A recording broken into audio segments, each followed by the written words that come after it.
how prevalent is it that women are diagnosed incorrectly? I don't have that number, but I will say that cardiac events kill more women than anything else. Cardiovascular incidence in heart disease is the number one cause of death in women compared to all cancers combined. So that's the stat that is just staggering. I will say women, we are different, and we've only been included in research recently. So part of my campaign is also increasing awareness around education and raising funds for critical life-saving innovation and research around women's heart health, because we are not in the majority of studies that actually dictate clinical protocols for treatment.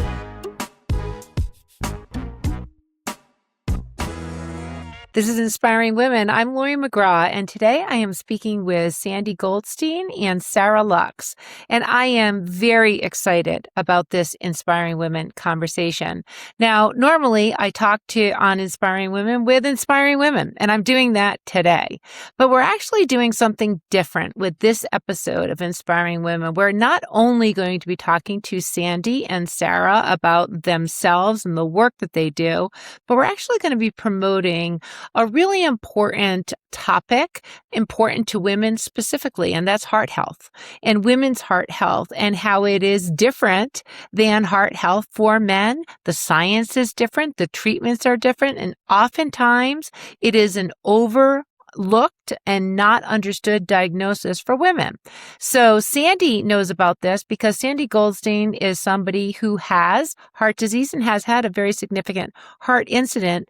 And importantly, Sandy Goldstein is recognized by the American Heart Association as a woman of impact. And you are going to hear about her incredible story and the education that she is bringing in the state of Colorado.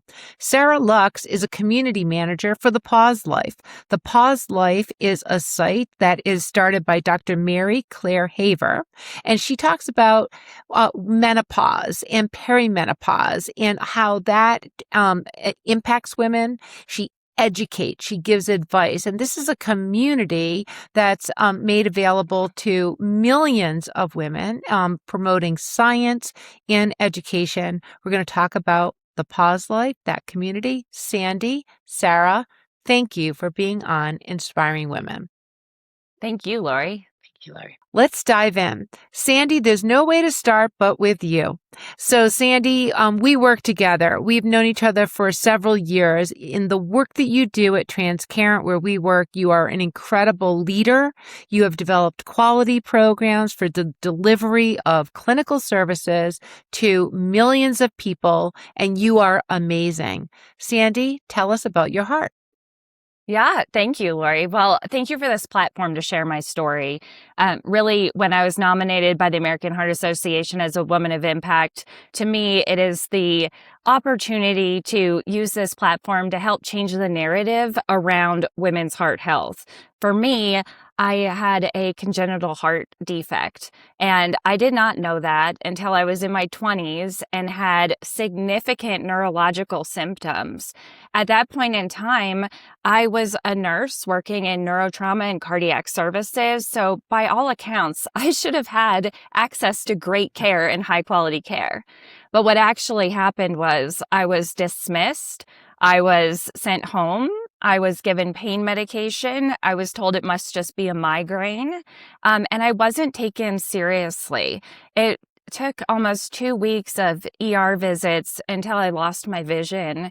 And at that point, I had a friend drive me to my ophthalmologist because I didn't know where to go. And so went just to the eye doctor at that point because the ER kept sending me home. And they said I had massive hemorrhaging behind my optic nerves.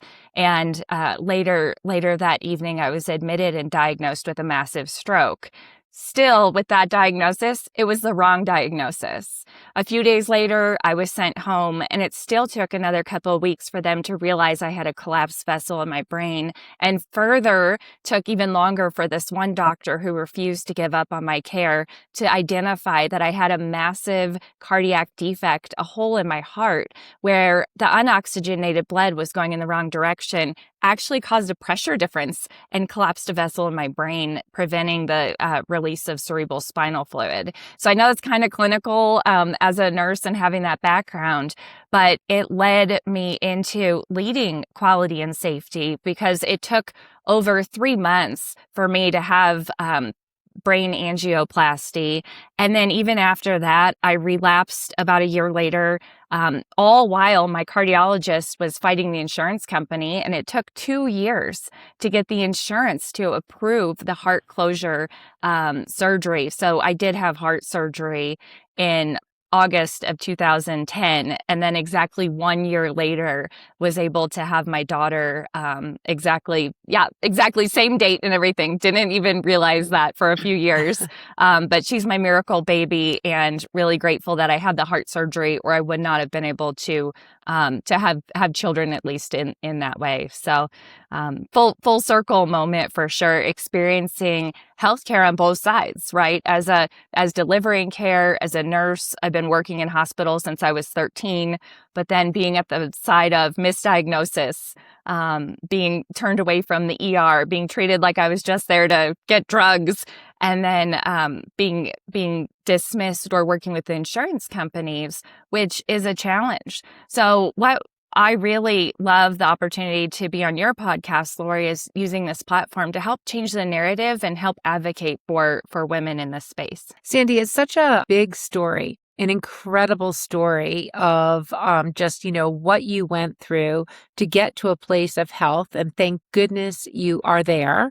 And thank goodness that even as somebody who had the access and knowledge of the healthcare system and other things, that it took other people to advocate for you, to give you voice, to get the care that you needed. And that's part of this education that we wanted to provide in this Inspiring Women conversation. Now, Sarah, the work that you do in managing the Pause Life community, it's also an area of just women's health that is misunderstood, misdiagnosed, and treated in ways that are more about the person and not about the clinical things that are going on. So maybe, Sarah, you could just tell us a little bit about the Pause Life first. Yeah, well, I think it's appropriate to start with inspiring women, and Dr. Haver is one of the most inspiring women that I've ever had the pleasure of working with as a scientist and a doctor and a businesswoman. I mean, she's doing absolutely incredible things for women, and I have the great privilege of managing our educational part of the company and the community, like you've mentioned, Lori, and it's completely free. Anyone can join. We have tons of resources, but I will draw attention to Dr. Haver's new podcast called Unpaused.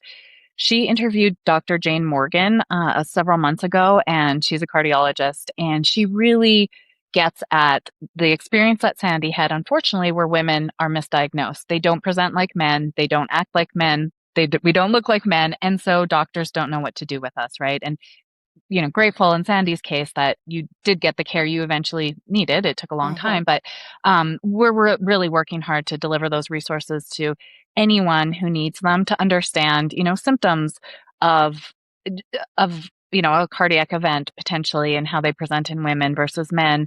In our community, we also have tons of blogs. Dr. Haver also has a great Substack, and she actually has several Substacks specifically on heart health and indicators that you can talk to your doctor about blood work you can get done now. So there's many things that you can do as you're kind of hitting midlife and perimenopause and menopause, but these aren't standards of care that most doctors, recommend right now. So it takes some creativity and some interest in your own health to kind of push for that. Sarah, do you know, how prevalent is it that they're diagnosed incorrectly, misdiagnosed because the knowledge of women's health hasn't caught up with the actual practice of medicine? Right. I don't have that number, but I will say that cardiac events kill more women than anything else. So breast cancer, it's great. We have lots of resources now, and we're doing a great job there. But heart health is something that we have not even come close to mastering with women. So that is the number one killer of women, especially as they go into midlife, a lot of hormones change, which change blood chemistry, which change cholesterol, and all of these kind of things come together at the same time. We have smaller arteries and veins, and so blockages look different. So it's a really important time to look at your health, get the blood work you need, and work with a clinician who will, understand you and listen to you, and also equip yourself with the resources so you know what is happening. Sandy, you've actually talked about, so, as part of your Woman of Impact campaign, which we'll get to in a moment, you've talked about heart health, women's heart health, as being not just the number one killer of women from a disease standpoint, but it's like if you take all of the cancers that are there that women receive all together, women, heart attacks, heart disease is the number one killer beyond all of those. I mean, the numbers are staggering. Sandy, you know them better than I do, most certainly. Yeah, absolutely. So, cardiovascular incidence and heart disease is the number one cause of death in women compared to all cancers combined. So that's the stat that is just staggering. And I think what you mentioned earlier, Lori, is everyone coming together to change the messaging around women's heart health. We have to start banding together on this. And Sarah and her community is really providing a platform for women to start speaking up and advocating for themselves, but for each other and women at large, because we know that things like perimenopause and menopause is not taught in medical school. So when our risk factors change because our hormones change, that exponentially is increasing our risk for cardiovascular events in our mid 30s. So while this isn't just, while we're looking at heart disease and everyone has a heart, right? But I will say women, we are different, and we've only been included in research recently. So part of my campaign is also increasing awareness around education and raising funds for critical life-saving innovation and research around women's heart health, because we are not in the majority of studies that actually dictate clinical protocols for treatment. Kind of what Sarah said, Dr. Mary Claire Haver is ahead of the curve. She's been out in front of this, and she has caught, thankfully, in the last year or two, so much traction around the science that actually supports what we need to be doing to also think about longevity. How can we live longer, healthier lives, into our 70s, 80s, 90s, if we're not part of this research now? So it is a critical platform, and I think bringing Lori, you together with Sarah and the research and the American Heart Association, we can actually be part of that change. In terms of just again, staggering statistics, the number one area of premature death for women is heart disease, and the misdiagnosis part and not being able to recognize the symptoms that show up in women as a heart condition, as opposed to what you experience, Sandy, just like, pain medication, pain seeking type of person, as opposed to, no, there's a serious issue there. Sarah, in the community of the pause life, is that an area where you talk about the science and how that impacts women and not recognizing symptoms for the actual clinical area that they're showing up because of? Yeah, absolutely. I mean, Sandy kind of alluded to this, but in our community, we're really set up to serve women kind of midlife through perimenopause as they transition to menopause. And remember, perimenopause is a pretty new term. A It lot of is. women through menopause, experienced perimenopause without knowing what it was. So, we're starting there. But absolutely, I think the work that we do in our community and the resources we provide are to empower women to figure out some of those answers for themselves, right? Everybody is different, every situation is different, and hopefully, no one has to go through what Sandy did. But unfortunately, when women have heart disease or, they may have a heart attack, some of the first symptoms are GI distress, jaw pain. You spoke of going to an ophthalmologist. I mean, it's so very different than a man clutching his heart and, experiencing a heart attack. We all know what that is. So I think a big part of our work in the community and with Dr. Haver is giving women the resources and the ability to go deeper and be curious about their health journey. And that's really the only way that we're going to advance women's health is getting, having women be bought into that process and not expecting their doctors to tell them, what to do and what's appropriate. So you're so right, Sarah, because even though, as you're talking about things like perimenopause and menopause, these are not words that were used out loud. It's only recently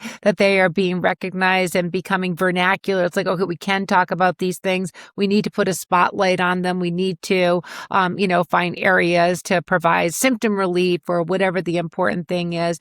And the correlation to heart health issues. Oftentimes, this is a period of life where heart health becomes more of a thing. Of course, that was very different, Sandy, than what you experienced when you were not recognized for the issue you were having. If we could just turn to Sandy, the American Heart Association. Again, you are a nominee for being a woman of impact. This is an incredible honor, and it is a platform for you to educate others and to also raise not just awareness, but raise funds for the phenomenal work of the American Heart Association. Can you just talk to us about what is this campaign and why did you say yes? Because it's quite a bit of work in terms of what you are trying to do in terms of raising awareness. Well, I think having your support to help me think big was really impactful because it helps me really think of how can I impact not only the state, certainly having a proclamation signed by the governor, having the governor recognize this campaign and support it, but also how can we impact the community, the school districts? How can we deploy hands-only CPR training? So working with different avenues across the state to deploy that education and resource has really been really rewarding because we've had so many people lean in to support that. When I was nominated for this to be able to use my voice and platform, I think it was really because my career, my profession has been inspired by my personal experience, right? So going through that just makes it deeply personal.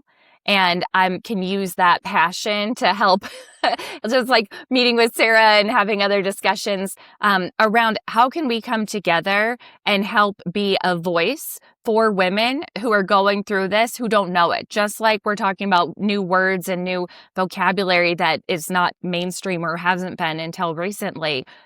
We at the American Heart Association want to change that narrative. So I'm doing that by working with the school systems, working with my daughters who just helped to deploy hands-only CPR. They did a documentary on my story that they showed at the school. And we're working with your daughters did a documentary. Yes, they did an interview. It was like they were channeling their inspiring woman interview skills. So it was really great through their digital media program at school. And so, I had the newspaper, ran an article, again, all the different ways that we're using this to spread awareness. So we can start changing the narrative, start increasing more funds around it. And then, Sarah, I just love the intersection, right, of the new kind of medicine or the new research around perimenopause and menopause. Last year, the black box warning was removed from HRT, so hormone replacement therapy, because the research on that was not valid research, right? So there's been some huge shifts. What are you talking about there, Sandy? Actually, could you give me some education on that, please?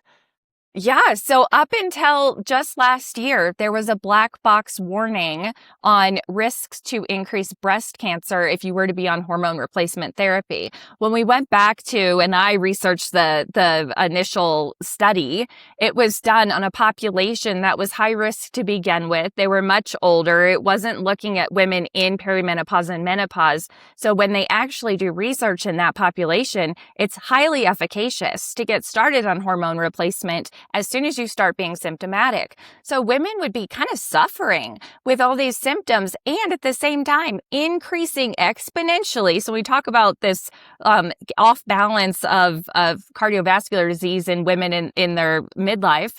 It's because the risk factors exponentially increase if you're not getting hormone replacement therapy when you start going through that change in that phase of your life, which can last for 15 years before you're actually in menopause, right? So that is a significant window where until very recently, we have learned that we should be treating that to decrease all of our cardiovascular risk factors, decrease our cholesterol levels, so our LDL, our bad cholesterol, triglycerides, atherosclerosis, by replacing those hormones and keeping us in a state of homeostasis. So just profound. And I think with the age of AI, the technology you talked about, Dr. Morgan, I know she's with Hello Heart now, who is part of our event that we did a few weeks ago to do education.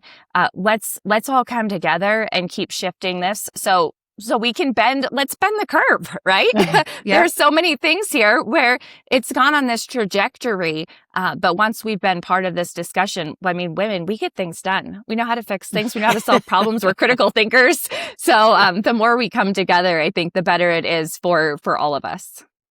Well, such incredible wisdom there, Sandy. And you're right. In terms of getting things done, as we sort of close out on this conversation, Sarah, for people to find resources, to find available best science, to find community in terms of things that are out there, the Pause Life is all about that. But where do they go? How do they find it? You're the community manager. Your job is to make all of these resources available and to educate. That's right. And Sandy is one of our more incredible members and actually was part of the Pause Life before we had ever met. So that's so cool. But yes, thepauselife.com is our website. And on there, you can find a link to our free community. We have special speakers, on all topics that affect midlife women, from bone health, heart health, exercise, nutrition. We also have a nurse on staff, Nurse Tammy, who will answer questions. We can't give medical advice, but we can, point people to the right resources. We have a clinician's list. We have symptom trackers. We have all of this, and really exciting. Dr. Haver's newest book, The New Perimenopause, is coming out on April 7th. And it's incredible. I have had the privilege of reading that book, and it's going to really help a lot of women. So strongly suggest joining our free community. You can ask questions. You can find women who are going through the same thing with you. And a big part of the work we do is that validation of your symptoms are real. What you're going through is real, even if no one else has listened to you before. And we're here to help. We're here to empower and inspire and educate. And that's why I love the job that I have. Well, it's such important work. And, as Sandy said, it's profound because the rate of lack of information or misinformation or not being well understood is so high.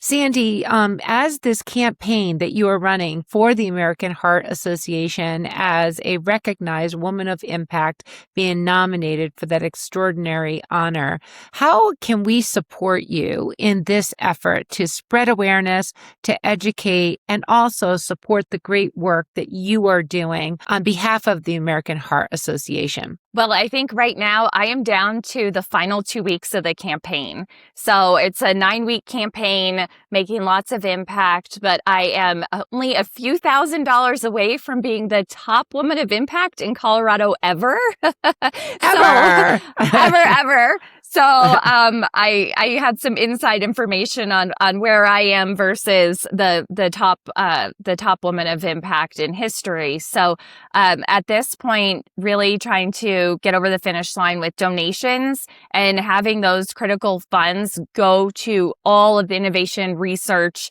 in Colorado to support heart health, and also the national level to the American Heart Association. So every dollar matters, big and small. If we all come together and do a little, then we can make a big impact. And I think that's really the message for the next 2 weeks. It closes on April 9th. So right after Dr. Mary Claire Haver's book comes out, then my campaign will close. But I would love everyone's support, and I will include a link for those donations. So going to your Sandy Goldstein page, we will be able, and we'll post it here, to not just support by getting educated yourself, but also spreading awareness, but a financial donation, big or small, in terms of the fantastic work you do, would be appreciated. And I say that to my Inspiring Women community who are listening. This has been such a fantastic conversation, not just the work that both of you do as inspiring women yourselves, but also the education and resources that you are providing to so many who need it. I just want to thank you both for being on Inspiring Women. I've really enjoyed this conversation. Sandy Goldstein, an incredible woman of impact, supporting you specifically in this campaign that you are doing. Thank you both so much. Thank you, Lori. Thank you.